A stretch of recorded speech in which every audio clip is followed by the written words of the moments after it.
بسم الله الرحمن الرحيم اللهم صل على سيدنا محمد وعلى آل سيدنا محمد وبارك وسلم سبحانك لا علم لنا إلا ما علمتنا إنك أنت العليم الحكيم رب اشرح لي صدري ويسر لي أمري واحلل عقدة من لساني يفقه قولي أما بعد. Last time in our Friday talk we were talking about justice and fairness, where Allah subhanahu wa ta'ala in the Quran, He implores us to maintain justice even though if we go against ourselves or anything else. Inshallah, today we will look at the life story of an amazing personality. He was from the lineage of Umar ibn Khattab radiyallahu anhu. But before we go into his story, we must think of those qualities and characteristics that a person needs in order to bring change to the world. So we have qualities like determination, intelligence, hard work, patience, and perseverance. All these have their place and need to be in place within any person who wants to make a change. But however, in the life of a Muslim, there is one very important distinctive quality that we need more above all other qualities, and that is taqwa, piety. Without having taqwa of Allah, without having righteousness, without having piety, it will be near impossible to achieve anything. And anything that you will achieve in this world without piety and taqwa will stay in this world, will be for the temporary moments that we are in this world, and you will have no benefit for the akhirah. So this is the most important quality which Umar ibn Abdul Aziz had. And he was from the progeny of Umar radiyallahu anhu. And the greatness of Umar ibn Aziz rahimahullah, it starts from the time of Umar, his great-grandfather radiyallahu anhu. And Umar radiyallahu anhu, he was known to patrol the streets of Medina Munawwara to check on the affairs of the Muslims and find out how they are doing. So during his Khilafah, he had outlawed the action of mixing water into milk in order to cheat people. So some would add water to the milk to make it look more, and then they would sell it and they would make more money. So his khadim, his personal assistant, Aslam radiallahu anhu, narrates that once he was accompanying Umar radiallahu anhu on his patrol of the city of Medina at night. And during his walk, he was resting against a wall because he felt a bit tired. It was around midnight. And suddenly he heard some conversation from one of the houses there. A mother was telling her daughter that get up, go and mix some milk with water. Now they wanted to make more profit. But the daughter at once, she reminded the mother of the command of Umar radiallahu anhu. So you can see taqwa, piety. That there is a chance to make more money, but you have taqwa and you have righteousness. You remember Allah subhanahu wa ta'ala. So she reminds the daughter, now reminding the mother, that Umar radiallahu anhu has outlawed this and we cannot do this. But the mother, so the daughter said to the mother that did you not hear of the decree of Umar radiallahu anhu? And she says, what was this decree? What was the order? So the girl says that he has ordered that water should not mix with milk. So the mother said to her that you just go because Umar radiallahu anhu is not here. He cannot see you. He is not present here. He will not find out. So the girl turns to the mother and says that I cannot obey Allah subhanahu wa ta'ala in public, and then in private I disobey Allah subhanahu wa ta'ala. Meaning that even if Umar did not know, the Lord of Umar, Allah subhanahu wa ta'ala will know. Even if the Khalifa is not present, but Allah subhanahu wa ta'ala is all seeing. So we might be not be able to be seen by Umar radiallahu anhu, but Allah subhanahu wa ta'ala is all seeing. He's always seeing. So we don't worship Umar radiallahu anhu. Instead, we obey him because he's the Khalifa. We worship Allah subhanahu wa ta'ala. So now Umar radiallahu anhu, he's out there listening to this conversation, and he is struck by the piety and righteousness of this girl. So Umar radiallahu anhu then says to Aslam radiallahu anhu, rahmatullahi, says, "Oh Aslam, go to that place and see who this girl is, that who she is speaking to, or whether she has a husband. Find out about the family." So Aslam radiallahu anhu, he says, I went and I found out that she was unmarried, and even the mother, she didn't have a husband as well. So then he says, I came to Umar radiallahu anhu and I told him what I had found out. So Umar radiallahu anhu, he calls all his sons and he says to them, does any one of you want to get married? If you want a wife, I can get married to you. He says that if it would be my opportunity to get married, then I would have got married to this girl, to show that how pious and righteous this girl is. It's an amazing opportunity. So then his son Abdullah ibn Umar says, I'm already married. His other son Abdul Rahman, he says, I'm married.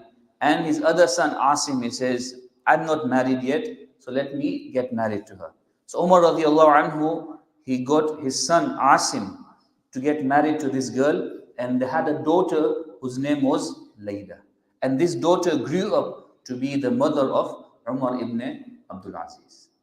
So you can see that the birth of Umar ibn Abdul Aziz was from what? Was from righteousness, was from piety. The most important ingredient to any success in our life. And Umar radiallahu anhu, when he was alive, he had a dream. And in this dream, he saw that he had a grandchild.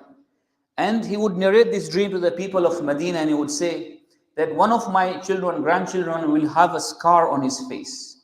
And he will fill the world with justice, just like it was filled with injustice. Meaning at that time, the world will be filled with injustice. And this grandchild of Umar radiallahu anhu will grow up to fill the world with justice. And some riwayat also mention that he said his name will be Umar as well. So after getting married to Layla, the father of Umar, his name was Abdul Aziz. So he got married to Layla, who was the granddaughter of Umar radiallahu anhu. And then from there, they had a son whom they named Umar.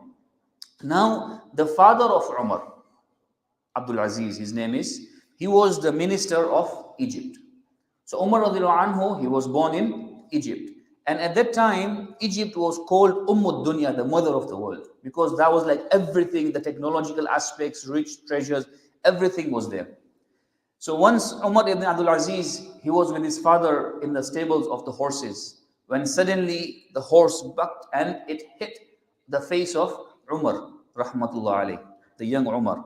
And blood begins to pour from his face. And the father says, this must be the Umar that Umar was talking about. Might be a big blessing.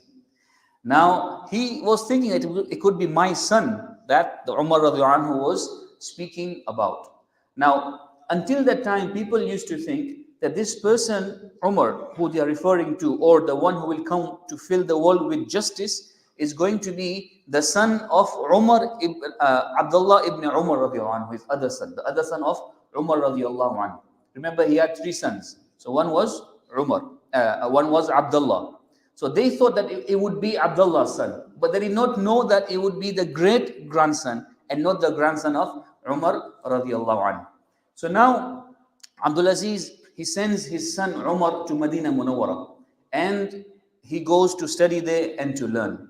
And one of the scholars of Medina Munawwara, Salih al-Khaysab, he becomes his teacher and his mentor. And he grows in Medina Munawwara, he memorizes the entire Quran and memorizes many, many ahadith.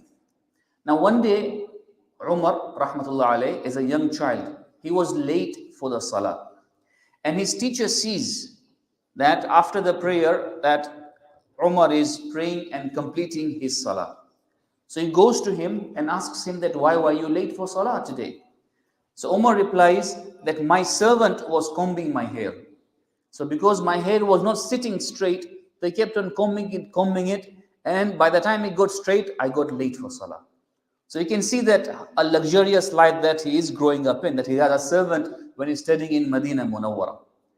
So his teacher is very unhappy, and he says that your hair prevented you from being on salah on time. You know how many times small things delay us for salah. You know, as mashallah, the holidays, there's so many children here. How many times we are on the PlayStation in the game and our parents say, let's go for salah. We're like, I'm coming, or we're on the Lego, or we're playing something else, or we're doing something else, doing some work. So we are saying, okay, I'm going. And then what happens? You end up being delayed and you miss your salah. So now his teacher is unhappy that the hair combing is the cause of the delay for the salah of his student. So he sends a letter to his father, Abdul Aziz, who's the king of Egypt. And he sends a letter to him and tells him about all of this. So when his father receives the letter and he reads that it is the hair which prevented him from being on salah, to salah on time, he orders that all the hair of his son be shaved off. The bali kata diya, taki musibat hi khatam. So this was the strict tarbiyah. And this was that how dare you let the hair prevent you from getting to salah on time. And their purpose was to teach the children the value of salah. It wasn't a punishment or anything, but it was rather for them to understand it is the value of salah. And because the children, they achieved a great tarbiyah, they would understand the importance of the action that their parents are doing, and they would appreciate it. If today we try and do something like that without first creating an understanding within our children, they will become rebellious rather than understanding the purpose behind our actions. So we have to understand that as well. वो भी समझ में आने चाहिए. ऐसा नहीं कि हम भी ऐसा करने शुरू करें फिर के वो कर रहे हम भी कर रहे, नहीं. वो ज़माना अलग था, हमारा ज़माना अलग है. उन बच्चों के अंदर वो समझ थी. वालिदैन ने उन बच्चों के अंदर वो समझ पैदा की थी. इसलिए जब वालिदैन इस तरह के काम करते थे तो बच्चों के अंदर वो समझ और वो तरबियत पैदा होती थी. So this is an important point that we need to understand. So from there, Umar rahmatullahi alayhi, he was never late for salah. Now his father, Abdul Aziz, he was the king and governor of Egypt. So you can imagine that Umar rahmatullahi alayhi, he grew up in a life of luxury because he was the son of the leader of Egypt. And from their tribe, they were the ruling tribe of the Ummah. Now when he is young, his father passes away. So now after he has studied, when he goes back to Egypt, he spends time with the Khalifa of the Ummah at that time, his uncle Abdul Malik. So Abdul Malik was his uncle who was the Khalifa of the whole Muslim empire. So his father was the governor of Egypt and his uncle was the Khalifa of the whole Muslim empire.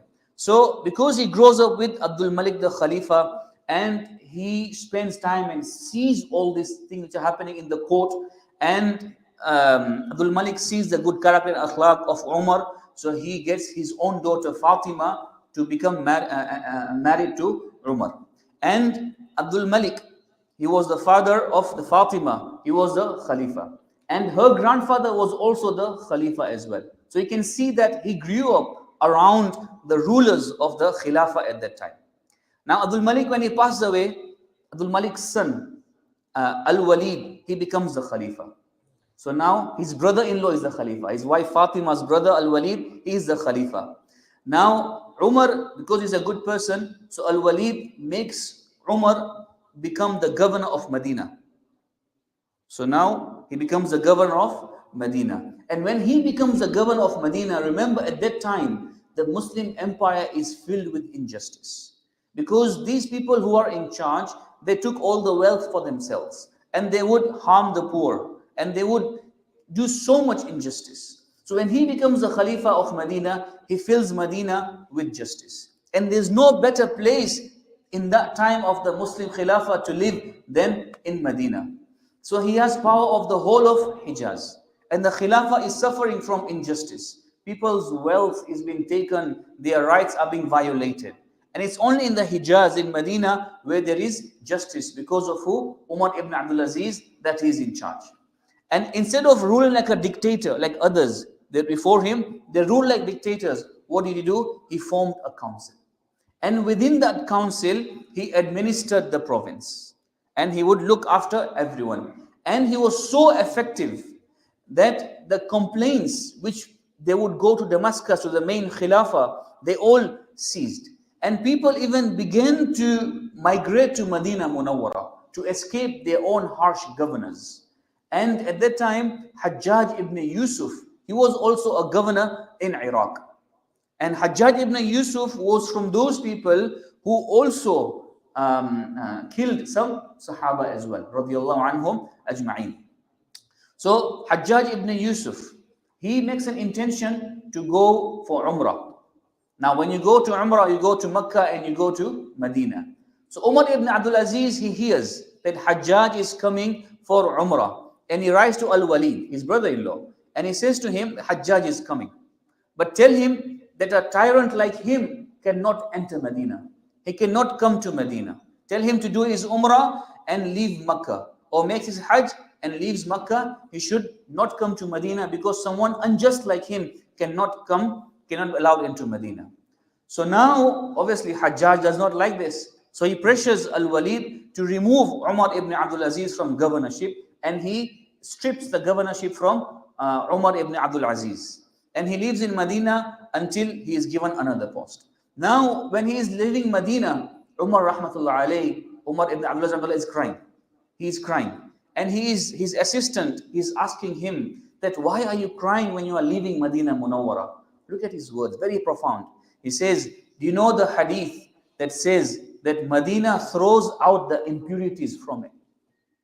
That Medina is such a city that it will always remain pure and throw out the impurities.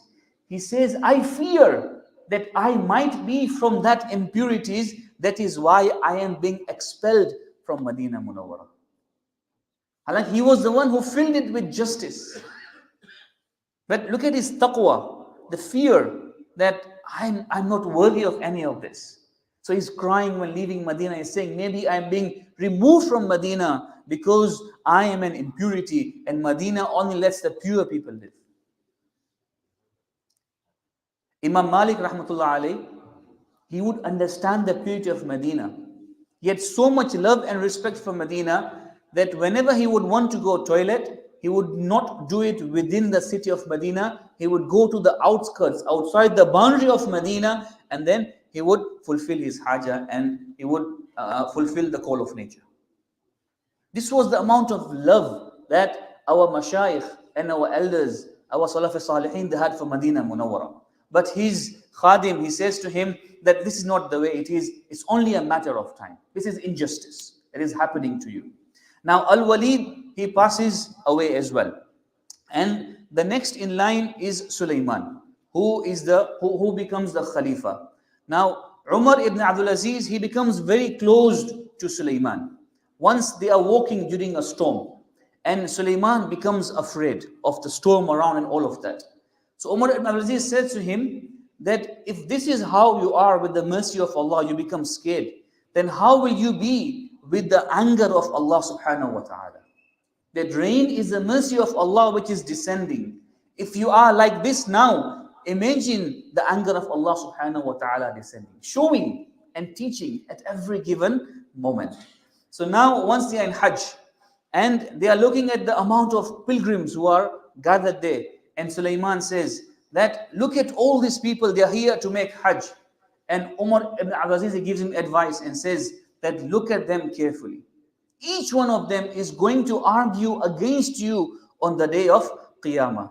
They will take you to account on that day and they will complain about you, reminding him of his responsibility that all these people are under you, and on the day of Qiyamah, if you are unjust to them, each and every one of them will testify against you. So Sulaiman also becomes ill and he passes away. But now he's thinking that who will succeed me? And his son is too young to become the successor. So he calls his advisor Rajah, and he says to him, who should I appoint the next Khalifa? And they discuss, and he says to him that I know no one better to become the Khalifa than Umar ibn Abdul Aziz.